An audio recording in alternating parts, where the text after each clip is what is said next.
राजनीतिक पार्टी की सरकार रही हो, सिक्योरिटी को सवाल को लेकर मैं किसी के ऊपर कोई सवालिया निशान नहीं लगाना चाहता। हाँ, इतनी बात मैं दावे के साथ कह सकता हूं कि जब से प्रधानमंत्री श्री नरेंद्र मोदी जी के नेतृत्व में हमारी सरकार बनी है, सुरक्षा हमारी प्राथमिकताओं में नंबर 1 पर रहा है।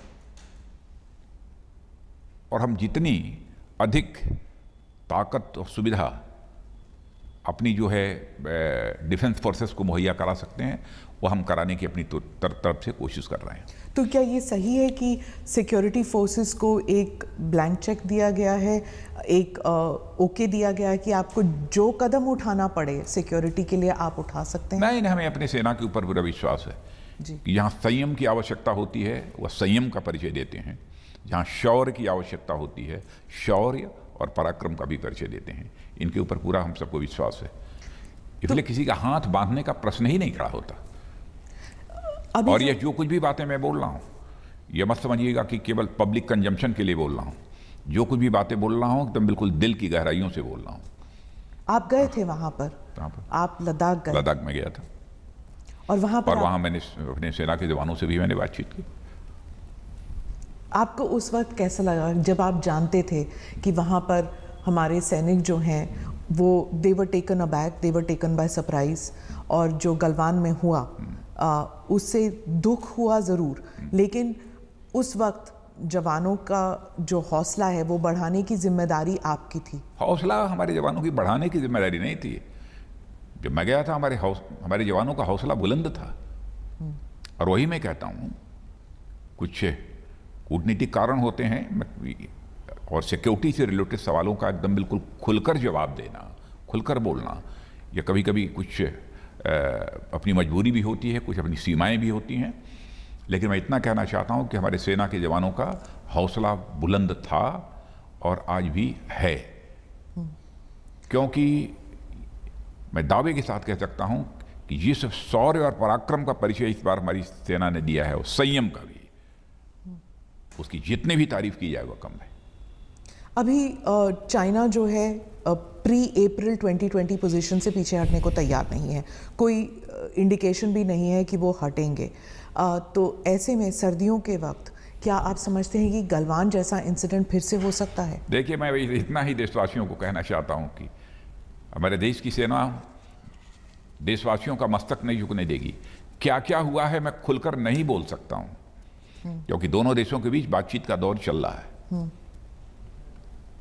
लेकिन भारत वासियों का मस्तक झुका नहीं है, यह बात मैं दावे के साथ कह सकता हूं। सर, आपने अभी हाल ही में नॉर्दर्न फ्रंटियर की बात और जो कुछ भी मैं कह रहा हूं, ये हमारी बात को मैं समझता हूं सीमा पर बैठा हुआ सेना का जवान भी सुनेगा तो कम से कम यह फक्र के साथ कह सकेगा कि हमारा जो रक्षा मंत्री कह रहा है वह सच बोल रहा है।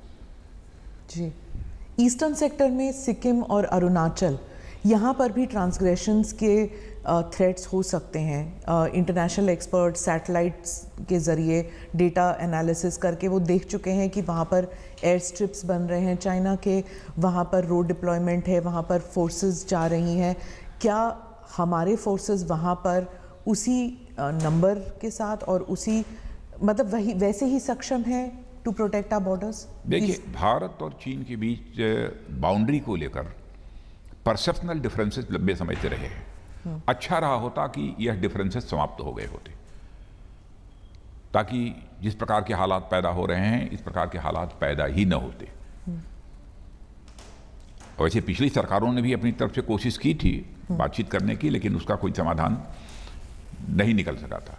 हाँ, यह बात सही है कि चाइना अपनी तरफ इंफ्रास्ट्रक्चर डेवलपमेंट जितना मैक्सिमम हो सकता है वो पहले से जो है करता चला आ रहा है, लेकिन भारत भी सीमा पर रहने वाले अपने नागरिकों की सुविधा के लिए, सीमा पर पेट्रोलिंग करने वाले अथवा सीमा की सुरक्षा करने वाले अपने जवानों के लिए भी इधर बहुत ही तेजी के साथ इंफ्रास्ट्रक्चर डेवलपमेंट किया है। हम किसी देश से पर आक्रमण करने के लिए हम इंफ्रास्ट्रक्चर डेवलपमेंट नहीं कर रहे हैं, इस सोच के साथ नहीं।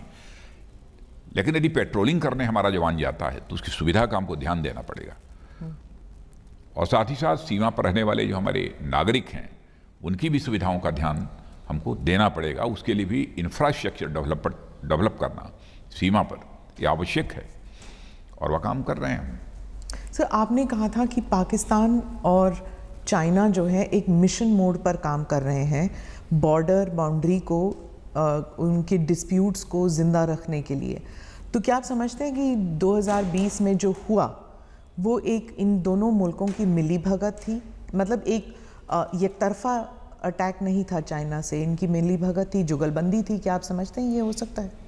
मैं इस संबंध में कुछ प्री एम्प्ट नहीं करना चाहता, और हमारी आंख तो सचमुच बिल्कुल जिसे कहा जाए ना, हमारी नज़र तो बस चिड़िया की एक आंख पर होती है। जो हमको छेड़ेगा तो हम उसे छोड़ेंगे नहीं, बस चाहे जो भी हो। वैसे हमारी कोशिश यही होती है कि हम सभी के साथ अपने अच्छे रिश्ते बनाकर रखें। Sir, but two front war के बारे में तो कई